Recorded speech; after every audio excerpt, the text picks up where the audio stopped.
Selamat pagi Bapak dan Ibu, saudara-saudari yang dikasihi oleh Tuhan kita Yesus Kristus. Semoga Bapak dan Ibu, saudara-saudari sekalian berada dalam keadaan sehat walafiat, tidak kurang sesuatu apapun. Pada pagi hari ini saya akan membacakan firman Tuhan untuk kita semuanya, menjadi renungan bagi kita di pagi hari ini. Adapun firman Tuhan yang menjadi renungan bagi kita tertulis pada kitab Kolose pasal 2 ayat 7. Demikian tertulis untuk saya bacakan untuk Anda sekalian. Hendaklah kamu berakar di dalam Dia dan dibangun di atas Dia. Hendaklah kamu bertumbuh teguh dalam iman yang telah diajarkan kepadamu, dan hendaklah kamu melimpah dengan syukur. Demikian firman Tuhan Bapak dan Ibu. Di sini kita sebagai orang-orang yang percaya kepada Yesus diperumpamakan sebagai tumbuhan yang berakar. Kita sebagai orang Kristen diumpamakan sebagai pohon, di mana pohon yang berakar, akarnya itu berfungsi untuk menyanggah batang,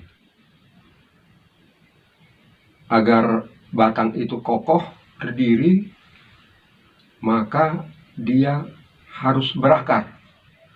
Akan tetapi di dalam nas ini dikatakan, hendaklah kamu bertumbuh berakar di dalam Dia. Di dalam Dia maksudnya di dalam Yesus Kristus.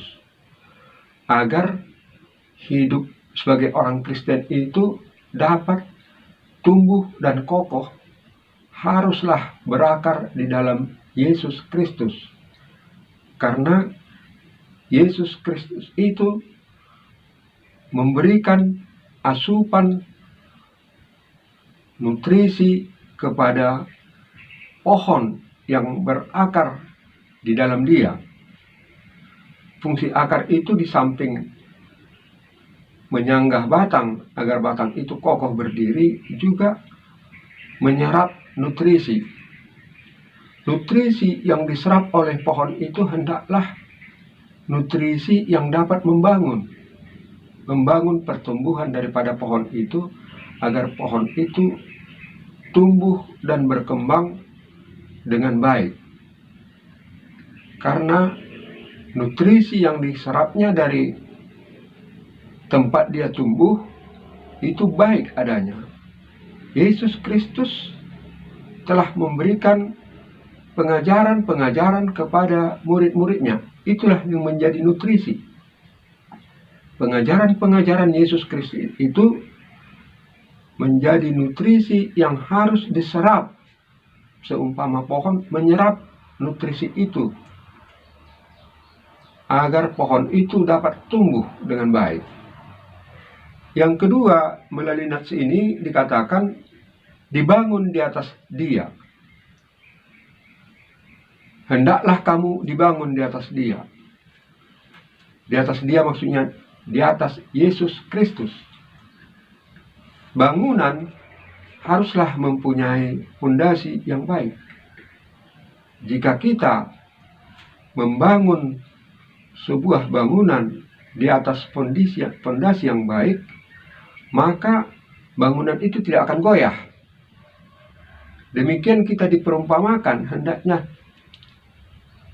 dibangun di atas Dia. Yesus Kristus adalah fondasi hidup. Maka karena Yesus Kristus adalah fondasi dalam hidup kita, maka kita dibangun di atas fondasi yang kokoh itu. Orang yang dikatakan orang yang pintar adalah orang yang mendirikan rumah di atas batu. Bila mana air hujan datang, melanda bangunan itu, maka bangunan itu akan kokoh berdiri. Akan tetapi orang yang bodoh adalah orang diumpamakan seperti orang yang membangun rumah di atas pasir. Bila mana hujan dan air melanda bangunan itu, maka bangunan itu akan segera runtuh. Karena Yesus Kristus adalah batu karang yang teguh.